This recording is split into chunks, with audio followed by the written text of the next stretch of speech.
Welcome back to PNL Live. Just trying to get my levels set really fast. Um, welcome back. Welcome back to PNL Live, where I am documenting my day trading journey. None of this is financial advice, and we're not doing a live trade today. Again, I got another one for you guys. Now, this is a bombshell video that I just stumbled upon. It's only got a few hundred views. So it's huge for the entire crypto community as a whole, really, and it has to do with banks and financial institutions doing live trials with cryptocurrency right now using the new ISO 20022 messaging standard. Banks and institutions are now doing live trials with cryptocurrency using this ISO 20022 messaging standard. You heard it here first, PNL Live. So make sure you like the video and subscribe and share this video to your friends in the crypto community. Really helps out the channel and I do appreciate it. So first we're going to do a quick recap on Swift's ISO 20022 and then we're going to jump into it. So this is a global standard for financial messaging. Basically, it's a common language that banks and payment systems and financial institutions use to communicate about financial transactions. And this migration to ISO 20022 has already started and it's said to be complete by the end of this year. And according to the director, a top executive of this migration, banks and institutions have already been using a quote cloud-based translation service end quote to make their legacy systems interoperable with this new messaging standard for the time being. And I was trying to find that video from a couple years ago discussing this, but I couldn't even find the channel. It was on the official Swift ISO 20022 YouTube channel, but they seem to have wiped either the channel or they wiped the video from just Swift's normal official YouTube channel. One of the two. But if you guys find it, put it in the comments. I really appreciate it. It only had a few hundred views, so I know the crypto community isn't aware of that. But before ISO 20022, different financial institutions often used different message formats, and this made communicating complex and prone to errors. So ISO 20022 creates a unified way for these entities to talk to each other, enabling smoother, faster, and more reliable transactions globally, worldwide. And there's been a lot of controversy. This is why this is important. Okay, so there's I'm sure you guys probably are aware if you stumbled on this video, but there's been a lot of controversy within the crypto community as to whether banks and financial institutions will be using specific compliant cryptocurrencies and utility tokens on the blockchain and distributed ledger technology. And we're going to be going into how that will be done towards the end of the video, showing the adoption of technology like Ripple's Interledger protocol as an official extension of Swift's ISO 20022. So make sure you stick around for that. But this video I'm about to go into only has a few hundred views also, and it should put to any rest any debate as to whether cryptocurrency and utility tokens will be used within Swift's new ISO 20022 ecosystem. So make sure to subscribe to the channel, like I said, and let's get into it. Now this, of course, is just going to be an ad. Using the right weight matters. So while this ad is playing, I'm just going to explain something to you guys really fast. So these are top executives of Swift talking about this in an open, I guess, discussion on Swift's YouTube channel. It only came out about 3 weeks ago. The body pod lets you easily understand. So let's let this commercial play. Very unprofessional. I'm sorry. At an accuracy of 98%, you can measure 45 different. Okay. Correct. All right, here we go.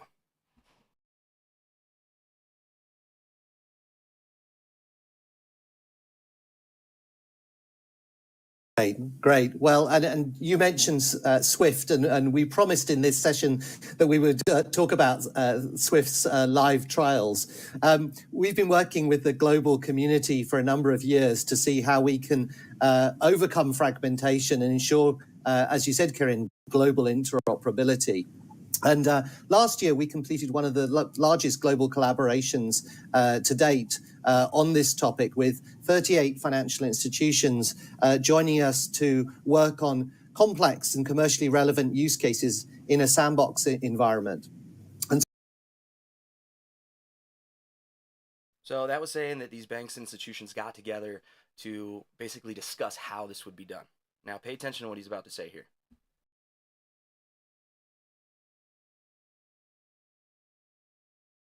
So building on what we've learned through that exercise, we're now working with our community to conduct a series of live trials that involve real digital asset and real digital currencies transactions flowing between institutions orchestrated over the SWIFT network.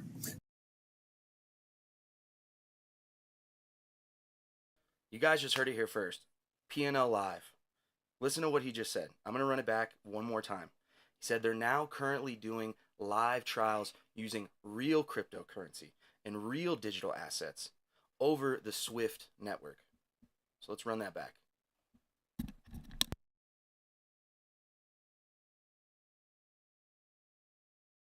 So, Sharifa, maybe you can give us a bit of an insight onto what involve real digital asset and real digital currencies. What we've learned through that exercise, we're now working with our community to conduct a series of live trials that involve real digital asset and real digital currencies transactions flowing between institutions orchestrated over the SWIFT network. So, Sharifa, maybe you can give us a bit of an insight onto why we're conducting these trials. What's the goal here? Sure, Nick. I'm sure you've heard me say it before many times. Swift is a multi-asset platform and network. And for our 12,000 users, it's really their go-to window for everything from payments to securities, FX, and trade. And we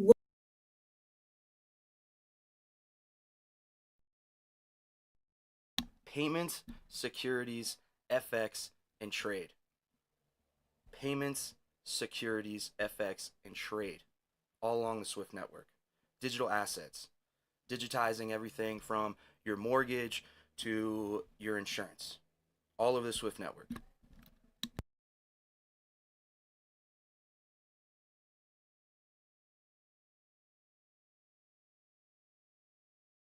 want to keep it that way. We want users to be able to build on the investments they've been making over the years in strong identity, strong security, compliance standards like ISO that Kirin will cover. So when we talk about the trials we're running, we're starting from that single window. From the channels that banks and corporates and asset managers and market infrastructures and others already use. We capture their digital transactions. We run them through a secured layer that checks integrity, identity, signature, authentication, etc. And we apply trusted workflow orchestration. And then we route those transactions to the right digital ledger for settlement. The ultimate goal of these trials is really to lay the foundation I just described for a SWIFT multi-ledger digital asset solution. SWIFT multi-ledger digital asset solution. Okay, a multi-chain world is what she's describing all along the blockchain. In order to verify using your digital ID, transact, and everything all along the SWIFT network, excuse me.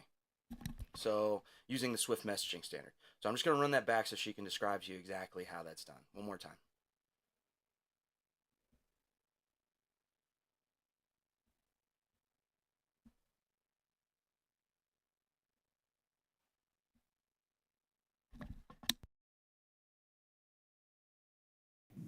And we apply trusted workflow orchestration.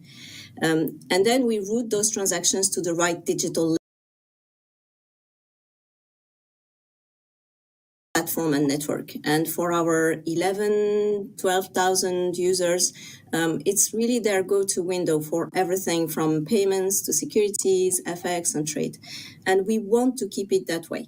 We want users to be able to build on the investments they've been making over the years in strong identity, strong security, compliance standards like ISO that Karine will cover. So when we talk about the trials we're running, we're starting from that single window. From the channels that banks and corporates and asset managers and market infrastructures and others already use. We capture their digital transactions. We run them through a secured layer that checks integrity, identity, signature, authentication, etc. And we apply trusted workflow orchestration. And then we route those transactions to the right digital ledger for settlement. The ultimate goal of these trials is really to lay the foundation I just described for a swift multi-ledger digital asset solution. Swift multi-ledger digital asset solution. All right, so next I'm going to skip ahead to another section we have over here too.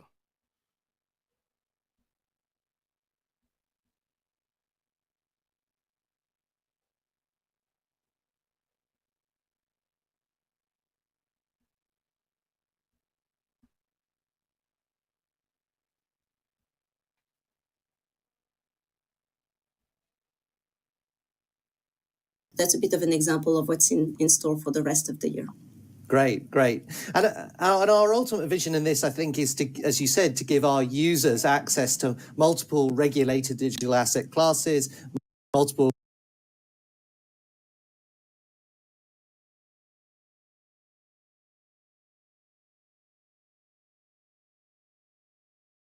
Sorry guys, looks like we have another commercial here. I'm just going to mute that really fast and let that go ahead and run through. So this is kind of where we're at. We're doing live trials with digital assets and cryptocurrencies.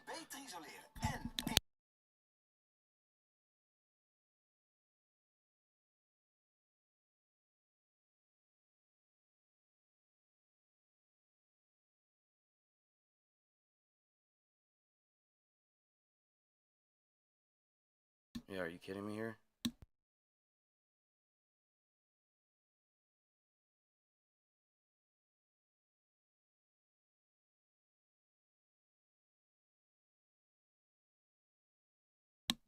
Sorry about that, guys. Jesus. Let's go ahead and get started again.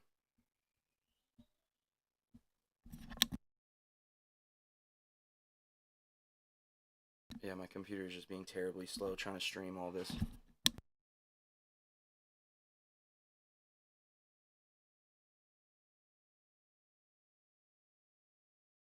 And we're going to explain exactly how this is going to be done along the Swift network towards the end of the video. So make sure you guys follow along for that too.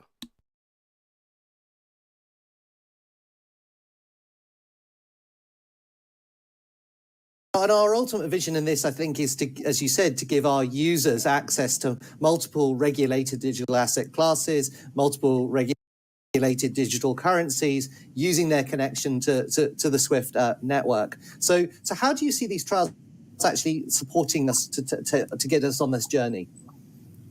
So this trial, we should see them as a continuity of a common journey that we have started with our community as they move deeper into the digital space. And we are building on the trust and investment they've made into Swift, as I said. But as the industry is reimagining how assets and transactions are managed, we are also focused on enabling that transformation, that deeper transformation that is being discussed. If you think of initiatives like Global Layer 1 or Canton Network, you can really see that the industry is after more fundamental innovation and change in the way the business has been conducted so far. But that will still require shared, trusted security, identity, resiliency standards, shared business practices and operational standards, shared workflows and schemes, certainly a shared connectivity layer and potentially a shared ledger.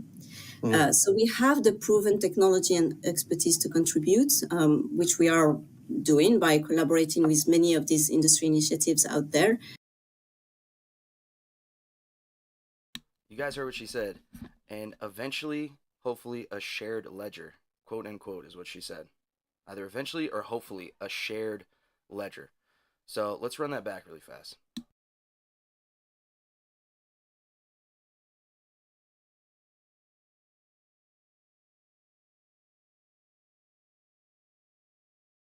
and change in the way the business has been conducted so far. But that will still require shared, trusted security, identity, resiliency standards, shared business practices and operational standards, shared workflows and schemes, certainly a shared connectivity layer, and potentially a shared ledger. So we have the proven technology and expertise to contribute, which we are doing by collaborating with many of these industry initiatives out there. Yourself, myself, Karine, and others at Swift are engaged at industry level. And with all these efforts put together, we are very well positioned to enable our users move faster towards a digital future. Great. So potentially a shared ledger. So, and like I would just want to recap, and I just want to like put a light on what she was saying, is working with industry partners. So this isn't, a lot of people are saying that this is going to be internal and Swift is going to be doing all of this. They are absolutely setting the messaging standards while still letting industry players participate in all of this. So it's I'm going to jump to another section here.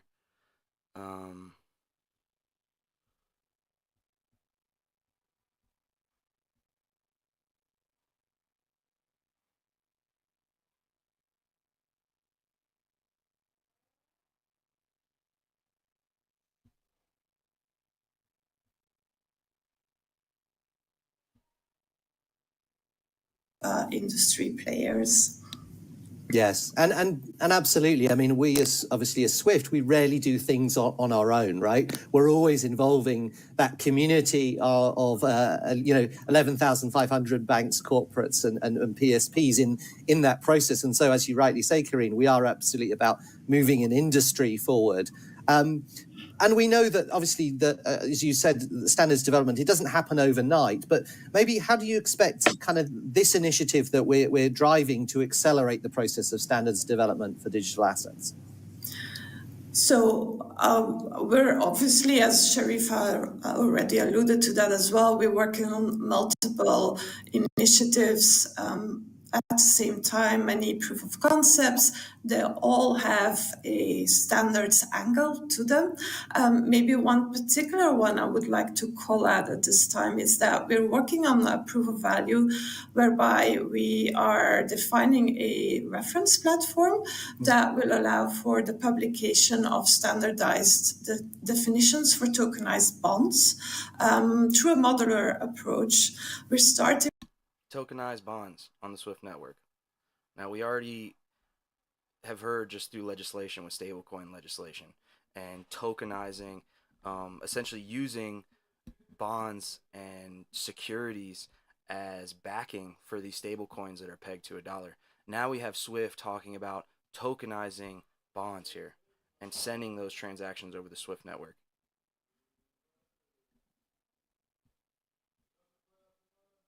Let's get back to it.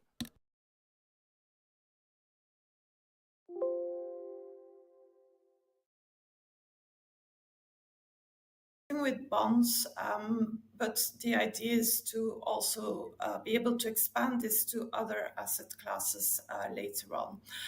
It's actually expanded to other asset classes as well, not just bonds.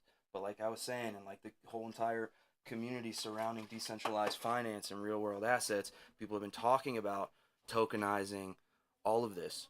The title to assets, like the deed to your home, mortgages, payment structures, tokenizing all of it. So that's her from Swift saying that that's moving on to other asset classes after tokenizing bonds. Sort of a marketplace where value, whereby we are defining a reference platform that will allow for the publication of standardized definitions for tokenized bonds through a modular approach. We're starting with bonds, but the idea is to also be able to expand this to other asset classes later on. It's actually sort of a marketplace where reference implementations for tokens can be published and consumed from there.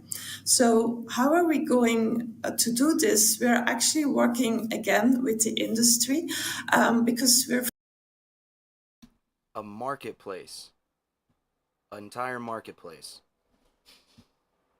where all of this can be flushed out, bought, sold, transferred.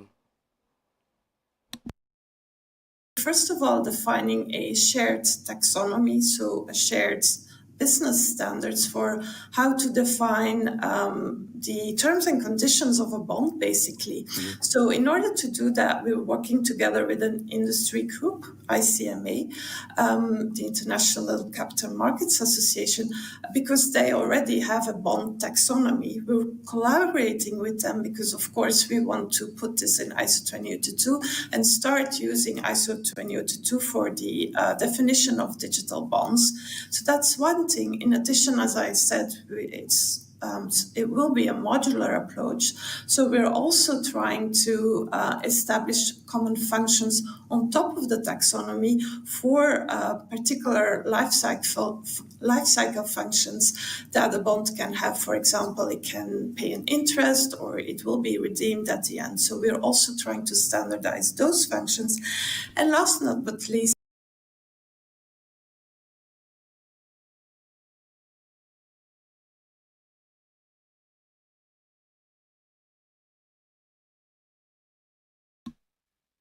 short-term bonds. A lot of times you'll have long-term bonds, stocks, or excuse me, securities. So she's talking about real-world assets there and smart contracts and being able to essentially accrue interest on that contract in real time. So, and transferring that, tokenizing that. So let's get back to the video. With function and lifecycle management also comes roles and responsibilities. So who can do what in that process? So for example, the issuer can issue, the paying agent can pay an interest, etc. So that's what we're working on at the moment. It's ongoing, so it's a collaborative exercise.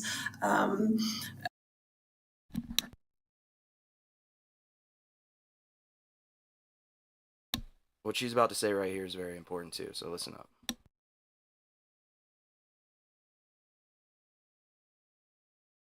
It's a very exciting project. More work is needed, obviously, so we expect to have more news on this by the time that Cybus happens in September this year. Yes.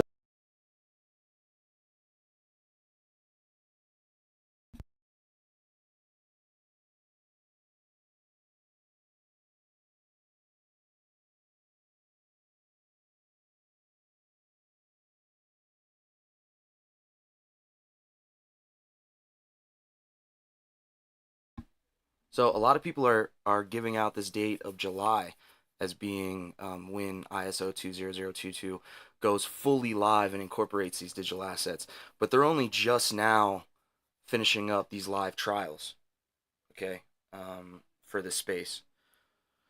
So, and tokenizing bonds. So, and it's supposed to be completely migrated over to this new messaging standard by November, fully. And so what July is, I don't know if that's FedNow that's going to be going live with this messaging standard, or where July came from. But here she is at Swift saying September. So put that on your calendar.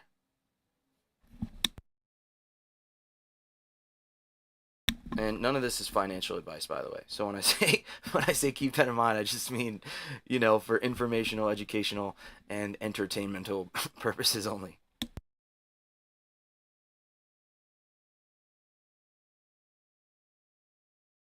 So definitely watch this space at Cybos for end September. And this is a really, I think, really vital and important standardization initiative. In September. So next we're going to move on here. So if anyone thinks that banks are not about to incorporate crypto and digital assets, just show them this stream and it should put an end to that debate. So let's move on to some other proof of this crypto adoption in the new ISO 20022 banking standard.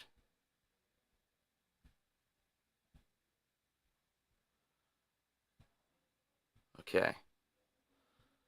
So now this is a video I want to show you from somebody that actually discovered this on the Swift website. Goes by Smoke Dog with the O's replaces Q's on Twitter if you guys want to check that out. But this video here, it shows that a change request was registered via the ISO 20022 registration management group that's managed by Swift and has been published and marked as approved. And it specifically references Ripple's Interledger protocol, meaning the protocol is recognized within the ISO 20022 ecosystem. And this request is now marked, quote, approved, end quote. Ripple also created a technology known as the XRP ledger that uses the XRP cryptocurrency as its native token for gas fees. So this mention of Ripple's Interledger protocol also has implications for the XRP cryptocurrency that we're going to be going into in a moment. So Ripple's Interledger protocol is now an accepted extension under the banking standards of ISO 20022. And as Swift completes its migration to ISO 20022, any approved extensions, including Interledger protocol, could be implemented within its infrastructure. Okay, let's check this out. It's the video by Smoke Dog. I believe he was the first to discover this on Swift's official website. I'm not sure. Discussing the adoption of Ripple's Interledger protocol into ISO 20022. It's much easier just to play this than do it all over again and show you guys just within the stream. So let's go ahead and check that out.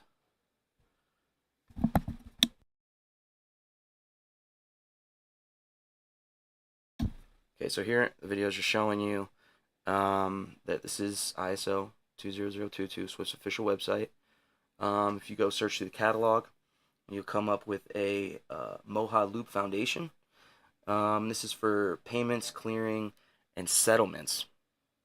As you can see, it's approved. So then if you download this document,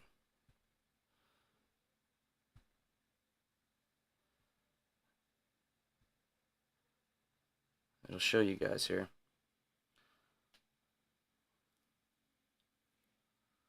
Let's see, where is it? There it is, the Moha Loop Foundation. It says there will be a representation of the data element of an Interledger protocol version 4 packet as described here. This element will be encoded a string of arbitrary length, and as you see, you just go over to the Interledger protocol. I'm actually kind of curious to see what this actually says here. Let's go back really fast.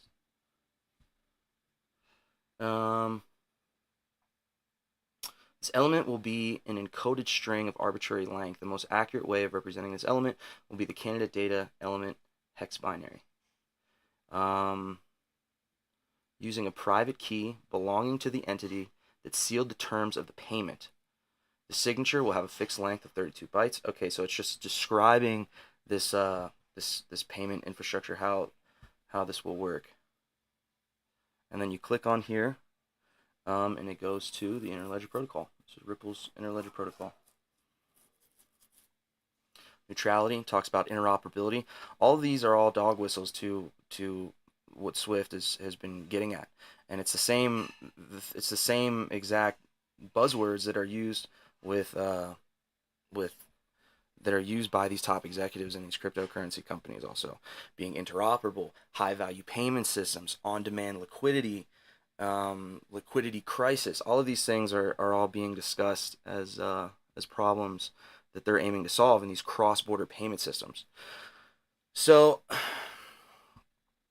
and I double-checked this, by the way, and you can too, simply by copy and pasting the URL from this video into your browser.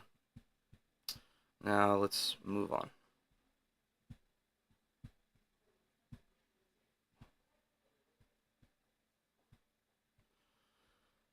Yeah, as you can see here, I just brought up this website just so you guys can see.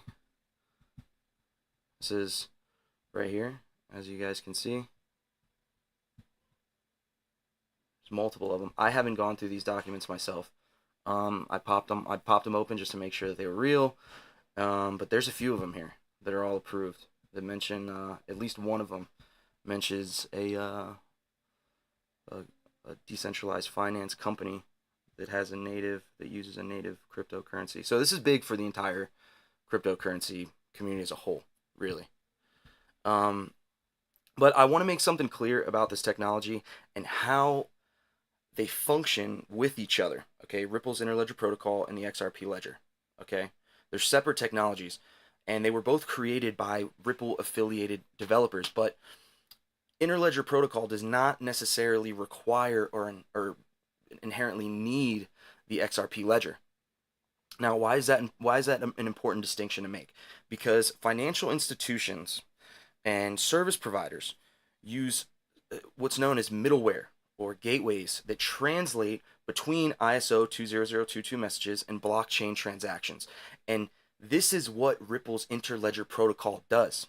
Ripple's Interledger Protocol, the ILP, works as a connector between traditional financial networks using ISO 20022 and various ledgers, including the XRP ledger, among others, to facilitate this interoperability between traditional finance and decentralized finance without requiring the blockchain and distributed ledger technology to use ISO 20022 natively. But the XRPL and XRP cryptocurrency stands to greatly gain with Ripple's positioning within this new ecosystem. So with that being said, make sure you guys like and subscribe to the channel, and stay tuned for the next one.